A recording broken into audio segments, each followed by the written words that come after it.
আর যদি একতাবদ্ধ না হন তাহলে সারা জীবন এভাবেই থাকতে হবে। আজকের এই মানববন্ধন যাদের উদ্দেশ্যে সে সমস্ত চালক ভাইদেরকে আমি আন্দোলিত করতে সক্ষম হয়েছে, আমি ওই সমস্ত শহীদ ভাইদেরকে স্মরণ করছি। এক মানুষ আর এক মানুষের কল্যাণ করবে সেই উদ্দেশ্যে শাহাদাতের তামান্না নিয়ে তারা জীবন দিয়ে বাংলাদেশকে একটি স্বাধীন সার্বভৌম রাষ্ট্র প্রতিষ্ঠিত করছি।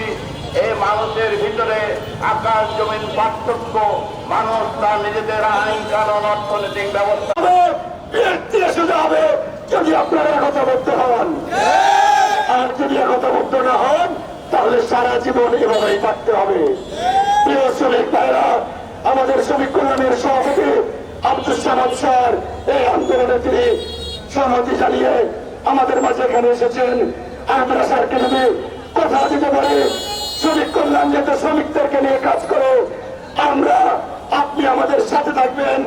আমরা রাজশাহী মহানগর এবং জেলার সকল হালকাজান শ্রমিক ইউনিয়নের শ্রমিক বৃন্দ একতাবদ্ধ হয়ে আপনার সাথে কাজ করতে চাই। আমাদের সমস্ত দাবি দেওয়া আদায় না হওয়া পর্যন্ত